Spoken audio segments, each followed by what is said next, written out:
স্ত্রী মিলন করতে পাবেন না কেন? এটা অন্যায়? জি না, অন্যায় নয়। তবে এই 12 ঘন্টা আপনাকে সম্পূর্ণ নীরব থাকতে হবে, বিরত থাকতে হবে। আচ্ছা, এখন রোজা অবস্থায় যদি আপনি খেলেন বা তাহলে রোজা ভাঙলো, কিংবা রোজা অবস্থায় যদি আপনি স্বামী স্ত্রী মিলন করে দেন তাহলে কি হবে? এখন বলে মৌলভী সাহেব এটা কেমন কথা, রোজা রাখা অবস্থায় কেউ মিলন করে? আচ্ছা, না হয় মিলন করে না, যদি আপনাকে প্রমাণ দিই কি হবে? আমি একটা আলেম মানুষ, মাঝে মধ্যে ফোন ঢুকে, রমজান মাস আসবে, ট্রিং ট্রিং ফোন, মশালা। অত ফতোয়া দেওয়ার যোগ্যতা আমার নেই, তবে যেটুকু জানি সেটুকু বলার চেষ্টা করি। একজন ভাই ফোন করেছে, ফোন করে আমাকে বলছে, বলো না আপনাকে আমি খুব ভালোবাসি, চিনি, কিন্তু আমার একটা কাজ ভুল হয়ে গেছে। কি হয়েছে রে ভাই? তো বলছে স্বামী স্ত্রী দিনের বেলায় গল্প করছুন, গল্প করতে করতে করতে করতে করতে একদম মানে কি বলবো, ইয়ার্কি শুরু করে দিলাম। এ করতে করতে করতে এক পর্যায়ে কি হলো যে এমন হয়ে গেল যে শেষমেশ আর সহ্য করতে পারলাম না, আমরা দুজনে শারীরিক সম্পর্ক করে ফেললাম। কি করা যায়? তার মানে আমার কাছে প্রমাণ আছে। এখন আপনি হয়তো বলবেন না বা চুপে চাপে রেখে দিবেন, একজন সাহাবীর মধ্যে এরকম হয়ে গেছে, হতে পারে একজন সাহাবীর মধ্যে এরকম হয়ে গেছে, স্বামী স্ত্রী দুজনে মিলন করেছে রোজা রাখা অবস্থায়। তো সাহাবী তো এবার তোরা বুঝে ভালো মন্দ, এবার কাঁদতে কাঁদতে মন খারাপ ভোরটা আল্লাহ রাসূলের কাছে চলে গেছে, দে বলছে ইয়া রাসূলুল্লাহ হালাকতু, আমি নিজে বরবাদ হয়ে গেছি, আমার বিবিকে বরবাদ করে দিয়েছি ইয়া রাসূলুল্লাহ। আল্লাহ রাসূল বলছেন, আমার সাহাবী তুমি কি এমন বরবাদ করে দিয়েছো? তুমি তো ভালোই আছো, সবল আছো, সুন্দর আছো, কি এমন কাজ করেছো রে সাহাবী যে তুমি বরবাদ হয়ে গেলে? তখন আল্লাহ রাসূল, তখন সাহাবী বলছেন, ইয়া রাসূলুল্লাহ ওই রকম না, আজ এটা চলছে রমজান মাস, এই রমজান মাসে আমার বিবির সঙ্গে আমি শারীরিক সম্পর্ক করে দিয়েছি, সম্পর্ক হয়ে গেছে আমার স্ত্রীর সঙ্গে, তো কি করব? তো বলছে তাই তো তুমি এই কাজ করে দিলে। তাহলে মাসালা, কেউ যদি দিনে স্ত্রীর সঙ্গে মিলন করে দেয় কি করতে হবে? ভালো করে কান লাগান। বিশ্বনবী ওই সাহাবীকে বলছেন, সাহাবী বলো, তাহলে তো তোমাকে কাফারা লাগবে, শাস্তি লাগবে, জরিমানা তোমাকে লাগবে। কি জরিমানা দিতে হবে? তুমি রোজা অবস্থায় তোমার স্ত্রীর সঙ্গে তুমি শারীরিক সম্পর্ক কায়েম করেছো, এই জন্য তোমার জন্য 3টা স্তর আছে, ওই 3টা স্তরে যে কোনো একটা তোমাকে মানতে হবে। নাম্বার 1, 1 নাম্বার, তোমাকে গোলাম আজাদ করতে হবে। এখন তো গোলাম আজাদের সিস্টেম নাই, আছে নাই? সাহাবী নবীদের যুগে ছিল গোলাম আজাদ। তো এবার গোলাম আজাদ করতে পারবে? সাহাবী বলছে অত পয়সা নেই, পারবো না। ভুল করে দিয়েছো, পারবে না? বলছে পারবো না। এবার বলছে তুমি এটাও পারবে না, তাহলে বলো তুমি 60টা রোজা রেখে নাও। তোমাকে একটা রোজা ভঙ্গ করেছো, শারীরিক সম্পর্ক করেছো বিবির সঙ্গে, এই জন্য তোমাকে একটা নয়, এর বদলাতে এর জরিমানা হলো তোমাকে এক পর পর 10টা 20টা 30টা 40টা নয়, টানা লাগাতার তোমাকে 60টা সিয়াম রাখতে হবে। 60টা রোজা রাখতে হবে যদি স্ত্রীর সঙ্গে মিলন করেন। ও সাহাবী চোখ বড় বড় হয়ে গেছে, 60টা রোজা একটা করতে যে আকাম করে দুনার, আপনি 60টার কথা কইছেন? একটা করতে যে তো আমার ভুল কাজ, ফের লাগাতার 60টা রোজা করব, মাথা খারাপ? এটাও তো পারবো না। যে তুমি এটাও পারবে না, তাহলে তুমি 1 নম্বর পারলে না, 2 নম্বর পারলে না, তাহলে লাস্ট অপশন হচ্ছে তোমাকে 60 জন মিসকিনকে খাওয়াতে হবে, 60 জন মিসকিনকে তোমাকে খাওয়াতে হবে। 60 জন মিসকিন এটাও পারবে না, ও 3টাই পারবে না। আজাদ করতে পারবে না, 60টা রোজা রাখতে পারবে না, 60টা মিসকিনকেও খাওয়াতে পারবে না। আল্লাহ বলছেন তুমি 3টাই পারবে না, তো কেমন হলো? তাহলে তোমার মাফ হচ্ছে না। তখন কিছুক্ষণ চুপ থাকার পরে কিছুক্ষণ পর একটা আপনাকে না এক আরাক ঝুড়ি খেজুর এলো। এক আরাক মানে এক চাঙ্গারি, এত বড় একটা চাঙ্গারিতে এক ভর্তি খেজুর এলো। খেজুর এসে বলছেন, ওই সাহাবী, আসো লাও, এই যে লাও, এই যে লাও, তোমাকে খেজুর দিলাম এক ঝুড়ি। এই ঝুড়িটা, এই যে এক ভর্তি ঝুড়ি খেজুর দেখছো, এই খেজুরটিকে তুমি কি করবে? তোমার গ্রামে যেগুলা গরিব অসহায় আছে তাদেরকে তুমি একটা দুইটা করে দিয়ে দেবে। তাহলে তোমার এই কাফারা ক্ষমা হয়ে যাবে, তোমার এই খাসারত তোমার মাফ হয়ে যাবে। উত্তর কি দিছেন জানে? বলছে হামার ঠেকিন দিব না হামার নিচের গরিব গালাকে দিব? আমার মতন গরিব কোন গালা গরিবকে দিব ইয়া রাসূলুল্লাহ? তো বলছে যদি বলেন আমার নিচে, তো আমার নিচে আর একটাও গরিব নাই, আমার মতন গ্রামে গরিব একটাও নাই। আমি তিন বেলা ঠিক মতন খেতে পাই না এমন একটা সাহাবী ও দয়ার নবী গো।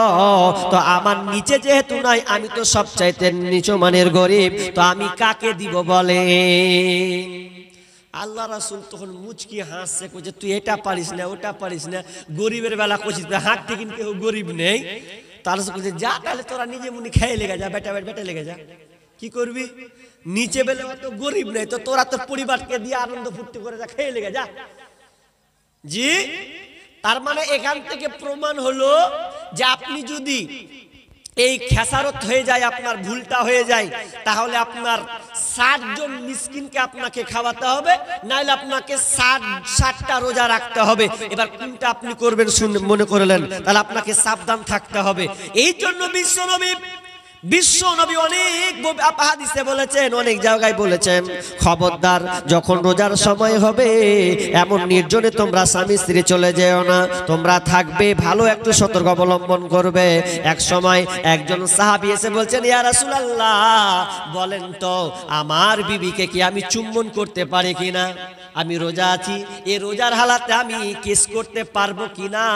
তখন আল্লাহ রাসূল বলছেন হ্যাঁ তুমি পারবে, তুমি পাবে, যাও। দিনের বেলা স্ত্রীকে চুম্বন করা যায়, তুমি পারবে, যাও। আর একজন এসে বলছে ইয়া রাসূলুল্লাহ আমারও বাড়তে বিবি আছে, যদি আমার মন চায় যে আমার বিবিকে একটু কিস করব, চুম্বন দিব, তাহলে এটা হবে? বলছে না তোমার হবে না, যাও। তো কি ব্যাপার? একজনকে বলছে যাবে, একজনকে বলছে যাবে না। বলছে ইয়া রাসূলুল্লাহ আপনি একজনকে আদেশ দিলেন একজনকে নিষেধ করলেন কেন?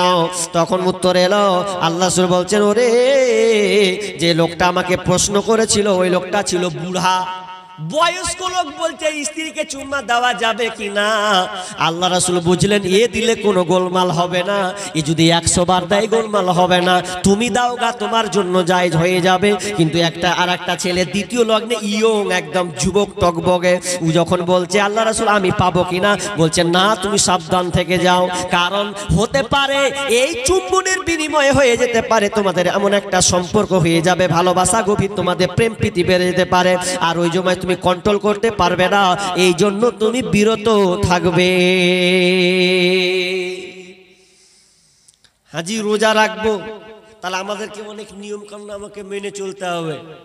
এবার চলেন রোজা যে রাখবো, তো রোজা রাখতে গেলে কি এমন হব?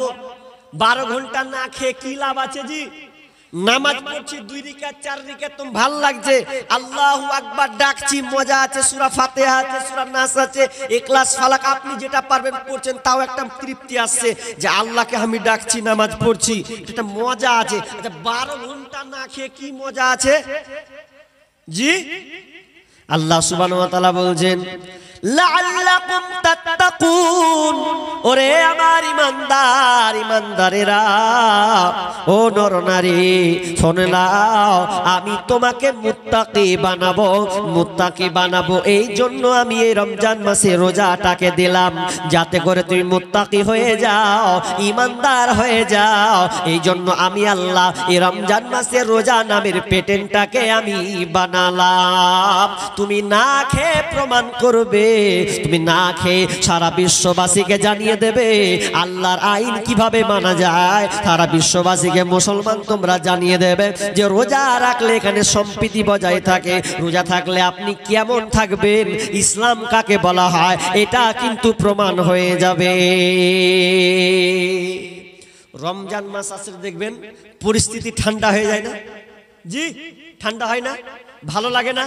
কেমন একটা লাগে, মনে হচ্ছে একটা ইসলাম পেলাম নতুন করে একটা দিন পেলাম মনে হয়। রোজা যখন রাখে একবার এক্সচেঞ্জ হয়ে যায়। মাসটা তো বরকত মাস, বলছি আপনাকে একটু ধৈর্য ধরেন, লাআল্লাকুম তাত্তাকুন ব্যাখ্যা করছি। তবে কথাটা হচ্ছে রমজান মাসে এত মজা কেন গো? জি, কি মজা আছে এতে?